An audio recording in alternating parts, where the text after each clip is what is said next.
ଯେତେ ଯେତେ ବଡ଼ ଯିଏ ରଥି ମହାରଥୀ ହେଇଥାଉ ନା କାହିଁକି he should be or she should be penalized as per the law. ବନ୍ଧୁକ ଜଣେ ବ୍ୟବହାର କରିବ ଆଉ କଣ ପାଇଁ ବ୍ୟବହାର କରିବ ଆଉ ତା ପାଇଁ କଣ ଦଣ୍ଡ ବିଧାନ? ଆଜ୍ଞା ଆଜ୍ଞା ନମସ୍କାର, ମୋ ନାଁ ନିହାର ରଞ୍ଜନ ଓଝା, ମୁଁ ଆଡ଼ଭୋକେଟ୍ ଅଛି।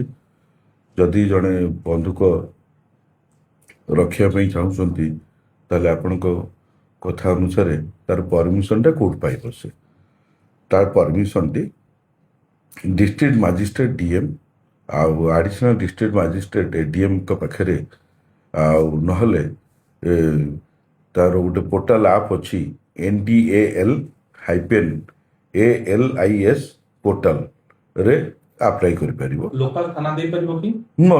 Local police station have no power, or local police station is not the licensing authority to issue the pistols or any loaded guns. ଆଚ୍ଛା, କୋଉ ଗ୍ରାଉଣ୍ଡ ରେ ଦେଇପାରିବେ? ତାଙ୍କର ପାଖରେ ସମ୍ପତ୍ତି ଦେଖେଇକି ନା କୋଉ ଗ୍ରାଉଣ୍ଡ କଣ ରହିବ ତାଙ୍କର? ଆଜ୍ଞା ମୁଁ କହିବି ମୋ ପାଖରେ 2 କୋଟି ସମ୍ପତ୍ତି ଅଛି, ମୋ ସମ୍ପତ୍ତି ଅଛି, କାଳେ ମୋ ସମ୍ପତ୍ତି କିଏ ନେଇଯିବ, ମୋତେ ବନ୍ଦ ଗୋଟେ ଦିଆଯିବ, ସେମିତି ଆଜ୍ଞା ନାହିଁ। ସେ ଯେତେବେଳେ ଫର୍ମ ଏ ଗୋଟେ ଅଛି along with proof of address and identity, ସେଥିରେ ତାଙ୍କର ଆଧାର କାର୍ଡ଼ ହଉ, ପାନ୍ କାର୍ଡ଼ ହଉ, ତାଙ୍କର କେଉଁଠି ରହୁଛନ୍ତି, ଆଉ ସେ ଫର୍ମ ଏରେ ରିକ୍ୱାରମେଣ୍ଟ ଅଫ୍ ପିଷ୍ଟଲ ତା ଉପରେ ସବୁ କ୍ରାଇଟେରିଆ ଅଛି, ସେଥିରେ ସେ ଫିଲ୍ଅପ୍ କରିବେ। ଗୋଟେ ମିନିମମ୍ କ୍ରାଇଟେରିଆରେ କଣ, ମାନେ କୋଉ ଆଧାରରେ ତାଙ୍କୁ ଦିଆହବ ବନ୍ଧୁକ? କ୍ରାଇଟେରିଆ ସେଇଟା ସେ ଯେଉଁ ଫର୍ମରେ ଥିବ। ତାଙ୍କର ପରମିଶନ ବନ୍ଧୁକ ପାଇଁ ଏତେ କ'ଣ ଜରୁରୀ ଦରକାର ହେଲା ଯେ ସେ ବନ୍ଧୁକ ତାଙ୍କର ଦରକାର ହେଉଛି, ବା ତାଙ୍କର କିଛି ସେ ଟଙ୍କା ନେଣ କିଛି ତାଙ୍କର ଅଫିସିଆଲି ପ୍ରାଇଭେଟଲି ବିଜନେସ୍ ହଉ, ଯେଉଁ ଟଙ୍କା ଦେଣନେଣ କରୁଛନ୍ତି ବା ଧରିକିରି ହାର୍ଡ଼ କ୍ୟାସ୍ ଧରିକି ଯାଉଛନ୍ତି। ଆଜିକାଲି ତ ହାର୍ଡ଼ କ୍ୟାସ୍ ତ ଆଉ ଦରକାର ନାହିଁ, ଅନଲାଇନ୍ ସବୁ ପେମେଣ୍ଟ ହେଉଛି।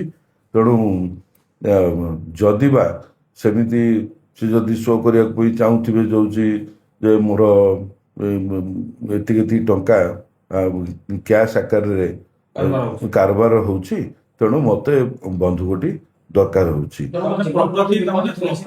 ପ୍ରପର୍ଟି ଦେଖେଇକି ଜଣେ ବନ୍ଧୁକ ଲାଇସେନ୍ସ ନେଇପାରିବ? ନାଇଁ ପ୍ରପର୍ଟି ଦେଖେଇକିରି ନେଇପାରିବ ବୋଲି ସେମିତି କିଛି ତ ଆଇନ ପରିଧି ଭିତରେ ନାହିଁ ଆଜ୍ଞା। ଜଣଙ୍କର ଯଦି ଜୀବନ ପ୍ରତି ବିପଦ ଥିବ ସେମାନେ ଆପ୍ଲାଏ କରିକି ନେଇପାରିବେ? ଜୀବନ ପ୍ରତି ଯଦି ବିପଦ ଥିବ ତାହେଲେ ଲୋକାଲ ପୋଲିସ ଷ୍ଟେସନରେ ସେ ଏଫଆଇଆର ଦେବେ ଯେ ମୋ ଜୀବନ ପ୍ରତି ବିପଦ ଅଛି, ତେଣୁ ମୋତେ ତଳେ ଲେଖିବେ ଯେ ମୋତେ ଆଇନର ସୁରକ୍ଷା ପ୍ରଦାନ କରାଯାଉ। କିନ୍ତୁ ବନ୍ଧୁକ ପାଇଁ ଲାଇସେନ୍ସ ଦିଆଯାଉ ବୋଲି ସେମିତି ଦେଇପାରିବେ କି? କିଏ? ଯୋଉମାନଙ୍କର ଜୀବନ ପ୍ରତି ବିପଦ ଥିବ। ନାଇଁ ତାଙ୍କୁ କାହିଁକି ସେ ବନ୍ଧୁକ ପ୍ରତି ମାନେ ଏତେ ଲୋଭ ଯଦି ସେମାନେ, ତାହେଲେ ଆମର ଡିଏମ୍ଙ୍କ ପାଖରେ ଆଉ ଆଡ଼ିସନାଲ ଡିଷ୍ଟ୍ରିକ୍ଟ ମାଜିଷ୍ଟ୍ରେଟଙ୍କ ପାଖରେ ସେ ଯାଇକରି ଫର୍ମ ଏ ଆପ୍ଲିକେସନରେ ଯାହା ତଥାକଥିତ ତାଙ୍କର ଆପ୍ଲିକେସନର ନିୟମାବଳୀ ଅନୁସାରେ ସେ ଆପ୍ଲାଏ କରିବେ। ସେ ଅନୁସାରେ ଯାହା ସେଇ ଅନୁସାରେ କ୍ରାଇଟେରିଆ ଥିବ, ସେଇ ଅନୁସାରେ ସେ ଦାଖଲ କରିବେ ଫର୍ମରେ ଲେଖିକିରି। ତାପରେ ସେଇଟା ସେ ଭେରିଫିକେସନ ପାଇଁ ଯିବ ଲୋକାଲ ଥାନାକୁ। ଲୋକାଲ ଥାନା ଗଲା ପରେ ତାଙ୍କ ନାଁରେ ପ୍ରିଭିୟସ୍ ତାଙ୍କ ନାଁରେ କିଛି କ୍ରିମିନାଲ କେସ୍ ଅଛି କି ନାହିଁ, ତାଙ୍କର କ୍ରିମିନାଲ ବ୍ୟାକଗ୍ରାଉଣ୍ଡ କ'ଣ ଅଛି, ଏବଂ ପୋଲିସ ଯିବେ ଭେରିଫିକେସନ କରିବା ପାଇଁ ଲୋକାଲ ପୋଲିସ ତାଙ୍କ ଘରକୁ, ତାଙ୍କ ଘରେ କିଏ କିଏ ମେମ୍ବର ରହୁଛନ୍ତି ଏବଂ କାହିଁକି ଏ ବନ୍ଧୁକଟି ତାଙ୍କର ଜରୁରୀ ଅଛି, ତାଙ୍କର ସେ କେଉଁଠି କେଉଁ ଅଫିସରେ କାମ କରୁଛନ୍ତି, ଏବଂ ସେ ଅଫିସ ଭିତରେ ବି ପୋଲିସ ଯିବେ, ଲୋକାଲ ପୋଲିସ ଯାଇକି ଭେରିଫାଏ କରିବେ। ଭେରିଫାଏ କଲା ପରେ ତାପରେ ଫର୍ମ ଏର ଯାହା କ୍ରାଇଟେରିଆ ଥିବ ସେ ଅନୁସାରେ ପୋଲିସ ତାଙ୍କର ଲୋକାଲ ପୋଲିସ ରିପୋର୍ଟ ଦାଖଲ କରିବେ। ମଝିରେ ଅନେକ ପିଲା ଗୋଟେ ବନ୍ଧୁକ ଧରିକି ରିଲ୍ସ ବନେଇବା ପାଇଁ ବାହାରେ ବୁଲିଲେ, ତେଣୁକରି ସେମାନଙ୍କ ଉପରେ ଆକ୍ଟ ଲାଗିଗଲା ଆଉ ସେମାନଙ୍କୁ ଆରେଷ୍ଟ ମଧ୍ୟ କରାଗଲା। ତ ଏମିତି ଯଦି ଶୋବାଜି କିଏ କରୁଛନ୍ତି ବାହାରେ ଓପନ ସ୍ପେସରେ, ତାହେଲେ ସେମାନଙ୍କୁ କୋଉଭଳି ଭାବରେ ଦଣ୍ଡବ୍ୟବସ୍ଥା ଦିଆଯାଇପାରେ? ଆଉ ବର୍ତ୍ତମାନର ଦଣ୍ଡବ୍ୟବସ୍ଥା କିଛି ପରିବର୍ତ୍ତନ ହେଇଛି କି? ଆଜ୍ଞା ସେଥିରେ ବହୁତ କିଛି ଆଗ ଅପେକ୍ଷା ଆଉ ସେକାଳ ପଖାଳ ଆଜ୍ଞା ନାହିଁ। ଏବେ ଆଇନର ବହୁତ ପରିବର୍ତ୍ତନ ଆସିଯାଇଛି ଏବଂ ଏଥିରେ ଅନଲାଇସେନ୍ସ ପଜେସନ୍, ଯେଉଁଟା ଆପଣ ପଚାରିଲେ, ସେଥିରେ generally under section 25(1)(b) a unauthorised possession of a fire arms, ମାନେ ଯଦି ଜଣେ ଅନଅଥରାଇଜଲି ଯଦି ଜଣେ ଫାୟାର ଆର୍ମସ୍ ରଖିଲା ତାହେଲେ ତାକୁ ପନିଶମେଣ୍ଟ ରହିବ 1 year ଆଉ ଏକ୍ସଟେଣ୍ଡେଡ୍ ଟୁ 3 ବର୍ଷ ପର୍ଯ୍ୟନ୍ତ କାରାଦଣ୍ଡର ବ୍ୟବସ୍ଥା ଅଛି। ଲାଇସେନ୍ସ କ୍ୟାନ୍ସଲ ବି ହେଇପାରିବ। ଲାଇସେନ୍ସ ତ ତା ପାଖରେ ତ ଲାଇସେନ୍ସ ନଥିବ ନା, ସେ ଅନଲାଇସେନ୍ସରେ ହିଁ ବନ୍ଧୁକ ସେ ସାର୍ ଅନଲାଇନ ଯାହା ପାଖରେ ଲାଇସେନ୍ସ ନଥିବ ସେମାନେ ଏମିତି ତ ଇଲିଗାଲି କାମ କରୁଛନ୍ତି, ସେମାନେ ତ ଆରେଷ୍ଟ ହେବେ। ଆଜ୍ଞା। ଯାହା ପାଖରେ ଲାଇସେନ୍ସ ଥିବ ହୁଁ। ସେମାନଙ୍କ ପାଖରେ କେମିତି ସେମାନେ ତାଙ୍କର ଯୋଉ ଆର୍ମସ ରଖିଥିବେ ପାଖରେ ତାର ବ୍ୟବହାର କେମିତି ସର୍ବସାଧାରଣ ଜାଗାରେ ସେଟାକୁ ଦେଖେଇ ପାରିବେ କି? नो ସେଇଟା ଟିକେ କୁହନ୍ତୁ। ନାଇଁ ସର୍ବସାଧାରଣ ଯଦି ତାଙ୍କୁ ସେ ଯଦି ଲାଇସେନ୍ସିଂ ଅଥରିଟି ହେଇଥାନ୍ତି ବନ୍ଧୁକର ବା ଫାୟାର ଆର୍ମସର, ସେମାନେ ଯେତେବେଳେ ବନ୍ଧୁକଟି ନେବେ ସାର୍ଟର କଭର ଭିତରେ ଘୋଡ଼େଇକିରି ନେବେ, ଆଉ ସେଇଟା ପବ୍ଲିକରେ ଶୋ କରିପାରିବେ ନାହିଁ। ସେ ଯଦି ଯାଉଛନ୍ତି କୌଣସି ଜାଗାକୁ ମିଟିଂ କୁ ଯାଉଛନ୍ତି କିମ୍ବା ବ୍ଲକ କୁ ଯାଉଛନ୍ତି ସେ ଜାଗାରେ ଟେବୁଲ ଉପରେ ରଖିପାରିବେ କି? नो नो नो ଟେବୁଲ ଉପରେ ରଖିପାରିବେ ନାହିଁ, ପବ୍ଲିକକୁ ଦେଖେଇ ପାରିବେ? ପବ୍ଲିକକୁ ଦେଖେଇ ପାରିବେ ନାହିଁ। ସେଇଟା ତାଙ୍କର ଯୋଉଠି ବସୁଥିବେ, ମାନେ ପବ୍ଲିକରେ ଦେଖିବା ଅର୍ଥ you are showing your dareness before the public, ମାନେ ତମର ମାନେ ଡରେଇବାର ଗୋଟେ ପବ୍ଲିକକୁ, ସେଟା ଗୋଟେ ବନ୍ଧୁକଟା ମୁଁ ଲାଇସେନ୍ସ ପାଇଛି, ମୁଁ ଟେବୁଲ ଉପରେ ଥୋଇଛି, ମତେ ଯିଏ ତେଣୁ ମୋ ସାଥିରେ କଥା ହେବା ପୂର୍ବରୁ ଭାବି ଚିନ୍ତିକିରି କଥାବାର୍ତ୍ତା ହୁଅ। ଏଇଟା ହଉଛି ଗୋଟେ ଡରା ଧମକାରେ କଥା ହଉଛି ଆସିଯାଉଛି ଏଇଟା। ତେଣୁ ସେ ବନ୍ଧୁକଟିକୁ ସେ ଲୁଚେଇକିରି ତାଙ୍କର ଡ୍ରରେ ରଖିବେ, ଯେମିତି ସାଧାରଣ ବ୍ୟକ୍ତି ହିସାବରେ କଥାହେବା କଥା ହେବେ। ସିଏ ଯୋଉ ଲାଇସେନ୍ସ ହୋଲ୍ଡର ଯିଏ ଥିବେ ସେ ଘରେ ରଖିଲା ବେଳକୁ ବି ତାର କିଛି ରୁଲ ଅଛି କି ଲୁଚେଇକି ରଖିବେ, ଛୁଆଙ୍କ ପାଖରୁ ଦୂରରେ ରଖିବେ, ଏମିତିଆ କିଛି ଅଛି? ଆଜ୍ଞା ଆଜ୍ଞା, ସେ ମାନେ ଛୋଟ ପିଲାମାନେ କଣ ସେମାନେ ତ ସେଟା ଭାବନ୍ତି ଖେଳନା ବୋଲି, ଯଦି ଲୋଡେଡ୍ ଥିବ ସେ ଯଦି ଫୁଟେଇ ଦେଲେ ତାହେଲେ ମାନେ ଧଡ଼ାଧଡ଼ ଏକା ବେଳକେ ବ୍ଲାଙ୍କ ଫାୟାରିଂ ହବ। ବ୍ଲାଙ୍କ ଫାୟାରିଂ ହେଲା ମାନେ କାହା ଦେହରେ କୋଉଠି ବାଜିବ କିଛି ଠିକଣା ନଥିବ। ଆଉ ସେମାନେ ସାର୍ ଯଦି ଜଣେ ଲାଇସେନ୍ସ ହୋଲ୍ଡର ସିଏ ଯେତେବେଳେ ବନ୍ଧୁକଟି ପାଖରେ ରଖୁଥିବ କି ପିସ୍ତଲଟି ପାଖରେ ରଖୁଥିବ କି ମାଉଜଟି ପାଖରେ ରଖୁଥିବ, ସେ ଗୁଳି ତାର ସେ ହିସାବରେ ନେଇକି ଆସିଥିବେ। ବର୍ଷକୁ କିମ୍ବା ମାସକୁ ତାଙ୍କୁ କିଛିଟା ତାକୁ ଦେବା ପାଇଁ ପଡେ କି ମାନେ ରିଟର୍ନ ଦେବା ପାଇଁ ପଡେ କି ମୋ ପାଖରେ ଗୁଳି ଏତିକିଟା ଆଣିଛି, ମୁଁ ଏତିକିଟା ବ୍ୟବହାର କରିଛି, ଏତିକିଟା କଣ ଦେବା ପାଇଁ ପଡେ କି? ଆଜ୍ଞା ଆଜ୍ଞା, ଗୋଟେ ବଢିଆ କଥା ପଚାରିଲେ। ଯଦି 5ଟି ଗୁଳି ତାଙ୍କୁ ଇସ୍ୟୁ ହେଇଥିବ, 5ଟି ଗୁଳିରୁ ଯଦି ଗୋଟିଏ ଗୁଳି ୟୁଜ କରିଲେ ସେଇଟା କାହିଁକି ୟୁଜ କଲେ, କ'ଣ ପାଇଁ ୟୁଜ କଲେ, ସେଇଟା ସଫିସିଏଣ୍ଟ ତାଙ୍କର କଜ ଇଏଟା ଦେଖେଇବାକୁ ପଡ଼ିବ। ଯଦି ଦେଖେଇବାରେ କିଛି ଅବହେଳା କଲେ ତାହେଲେ ଦରକାର ପଡ଼ିଲେ ବି ତାଙ୍କ ଉପରେ ଆଇନ ଅନୁଯାୟୀ ଦଣ୍ଡବିଧାନ ବି ବ୍ୟବସ୍ଥା ବି ଅଛି। ସାର୍ ଜଣେ ଲାଇସେନ୍ସ ହୋଲ୍ଡର ଯଦି ନିଜର ପିସ୍ତଲଟି ରଖିଛି, ସେ କାହାକୁ ହାର୍ମ କରେନି କିନ୍ତୁ ଗୁଳି ଗୋଟେ ଫୁଟେଇଛି, ତ ତା ପାଇଁ ତାଙ୍କୁ କ୍ଲାରିଫିକେସନ ଦେବା ପାଇଁ ପଡିବ କି? ଆଜ୍ଞା ଓବିୟସଲି ସେଇଟା ମାନେ ଆପଣ ତା ଅର୍ଥ ନୁହେଁ ଯେ ଆପଣ ବନ୍ଧୁକ ପାଇବେ ବୋଲି ପବ୍ଲିକ ପ୍ଲେସରେ ଆପଣ ଓପନଲି ଫାୟାର କରିବେ, ଫାୟାର କରିକି ଦେଖେଇଦେବେ ଯେ ହଉଛି ମୋ ପାଖରେ ବନ୍ଧୁକ ଅଛି ବୋଲି। ଦରକାର ପଡ଼ିଲେ ଆପଣଙ୍କ ଲାଇସେନ୍ସ ବି ବ୍ୟାନ୍ ହେଇପାରେ। ସାର୍ ଆମର ଗୋଟେ ଆଲୋଚନା ହୁଏ ଯେ ଜଣେ ଯଦି ଗୁଳିଟେ ଫୁଟେଇଲା ତାର ଗୋଟେ ଖୋକାଟେ ବାହାରେ, ସେ ଖୋକା ଗୁଡାକ ପୁଣି ଗଭର୍ଣ୍ଣମେଣ୍ଟକୁ ସବମିଟ କରାଯାଏ? ଆଜ୍ଞା ଆଜ୍ଞା, ଗଭର୍ଣ୍ଣମେଣ୍ଟକୁ ବି ସବମିଟ କରାଯାଏ। ସାର୍ ଯଦି ଜଣେ ଲାଇସେନ୍ସ ହୋଲ୍ଡର ନିଜ ପିସ୍ତଲଟି ରଖିଛି ଆଉ ସେ ପିସ୍ତଲଟି ତା ସାଙ୍ଗ ନେଇକିରି ସେଟାକୁ ସେ ଫାୟାରିଂ କରୁଛି, ତେବେ ୟା ଦେହରେ ଯୋଉ ଲାଇସେନ୍ସ ହୋଲ୍ଡର ସିଏ ଗିଲ୍ଟି ହବ ନା 2 ଜଣ ଯାକ ଗିଲ୍ଟି ହେବେ? ଯିଏ ଯଦି ଜଣଙ୍କ ପାଖରେ ଲାଇସେନ୍ସ ଅଛି ଆଉ ଜଣଙ୍କ ପାଖରେ ଯଦି ଲାଇସେନ୍ସ ନାହିଁ, ତାହେଲେ ସେ ଯଦି ତାକୁ ପବ୍ଲିକ ପ୍ଲେସରେ ଯଦି ସେ ୟୁଜ କଲା ତାହେଲେ ପନିଶମେଣ୍ଟ ହଉଛି ମ୍ୟାଣ୍ଡେଟୋରି ଇମ୍ପ୍ରିଜମେଣ୍ଟ, ସେଥିରେ ଅଛି ପନିଶମେଣ୍ଟ ରହୁଛି ଟିପିକାଲି ragging for 3 to 7 years with fines and can extend to life imprisonment। କାହା ପାଇଁ ଏଟା? ଯିଏ ଯାହା ନାଁରେ ଲାଇସେନ୍ସ ଅଛି ତା ପାଇଁ ନା ଯିଏ ଫୁଟେଇଛି ତା ପାଇଁ? ଯାହା ପାଖରେ ବନ୍ଧୁକ ଅଛି, ଲାଇସେନ୍ସ ଅଛି, ଯଦି ସେ ଇଲିଗାଲି କାହାକୁ ହ୍ୟାଣ୍ଡ ଓଭର କରିଛି ତାହେଲେ ତାକୁ ଦଣ୍ଡବିଧାନ ବାବଦରେ 3 ବର୍ଷରୁ 7 ବର୍ଷ ହେବ। ଏବଂ ଯଦି ଯାହାର ଲାଇସେନ୍ସ ନାହିଁ, ଯଦି ସେ ଅନଅଥରାଇଜଲି ଯଦି ଯାହା ପାଖରେ ଲାଇସେନ୍ସ ଅଛି ତାଙ୍କଠୁ ବନ୍ଧୁକ ଆଣିକି ୟୁଜ କଲା, ତାହେଲେ ତାଙ୍କ ପ୍ରତି ଲାଇଫ୍ ଇମ୍ପ୍ରିଜମେଣ୍ଟର ବି ବ୍ୟବସ୍ଥା ଅଛି।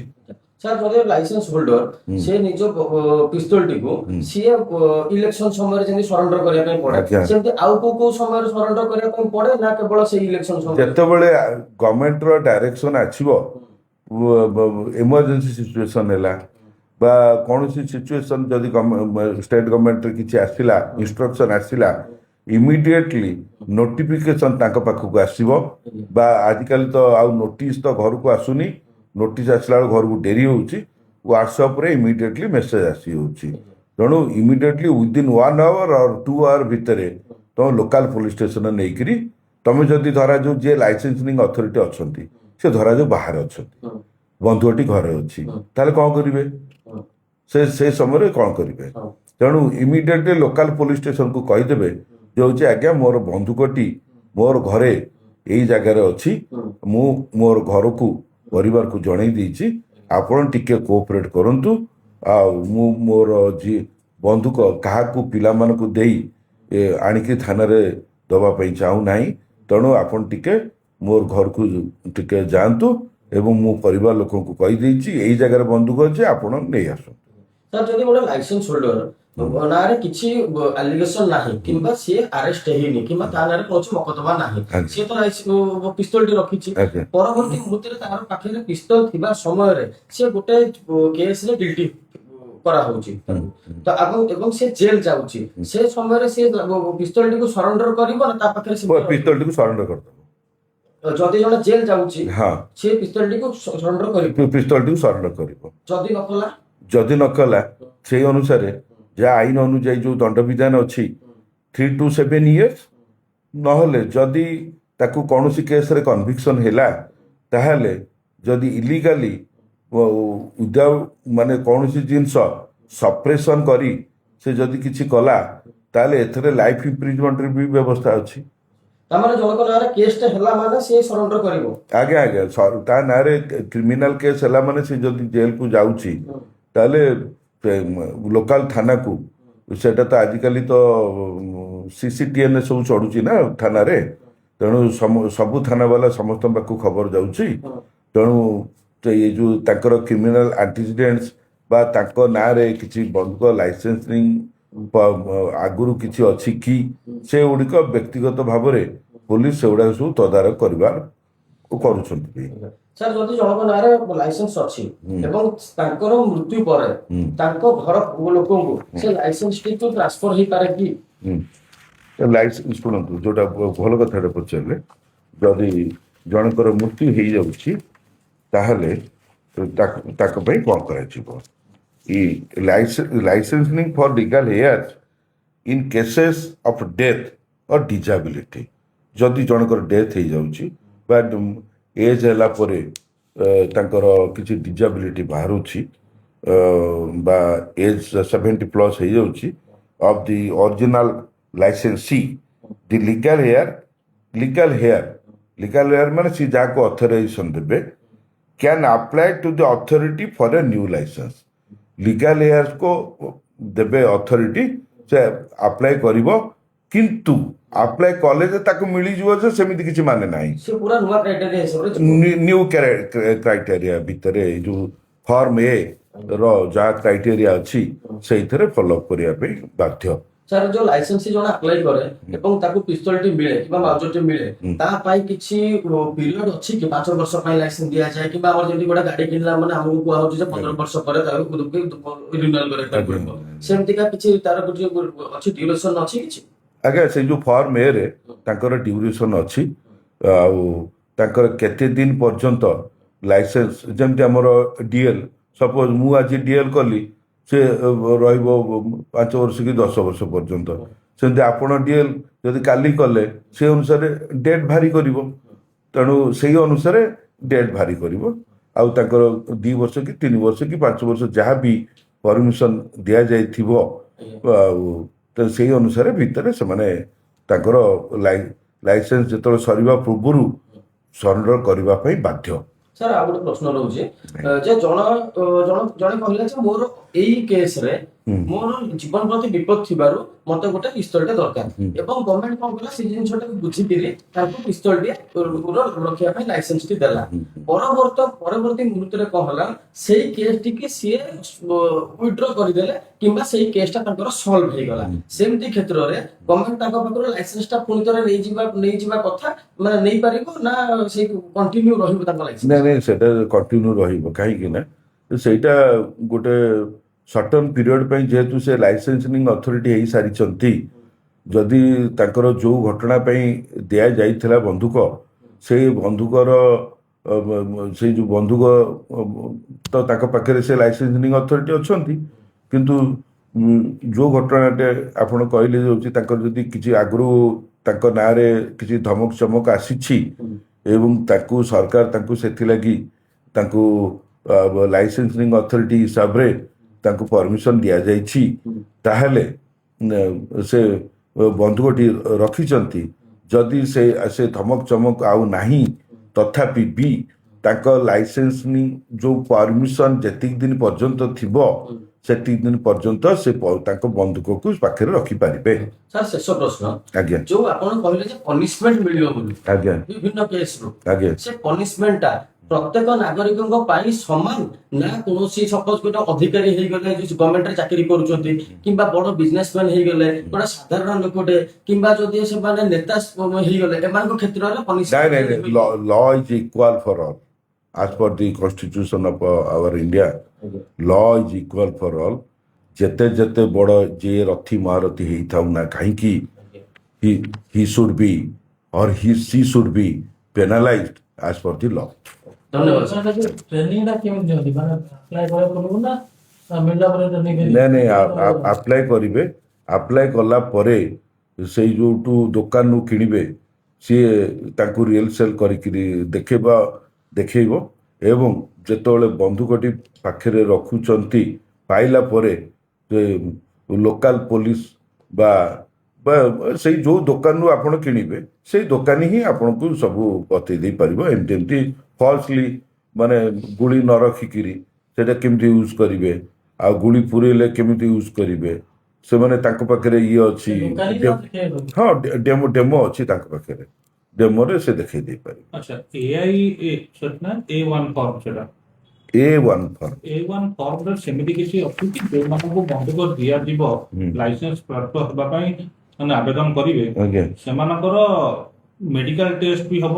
ହଁ ମାନସିକ ସ୍ଥିତି ଓବିୟସଲି ଭଲ କଥାଟି ତାର ସାଇକୋଲୋଜିକାଲ ଟେଷ୍ଟ ହବ ମେଡିକାଲ ଫିଟନେସ୍ ଟେଷ୍ଟ ହବ ଆଉ ତାଙ୍କର ଆଉ ବ୍ଲଡ ପ୍ରେସର ସହିତ ସବୁ ଟାଇପ୍ର ମାନେ ମେଡିକାଲ ଚେକଅପ୍ ହବ ଫିଟନେସରେ ଯଦି କିଛି ନେଗେଟିଭ ଆସିଲା ତାହେଲେ ଲାଇସେନ୍ସ ନ ମିଳିପାରେ। ଏଜ୍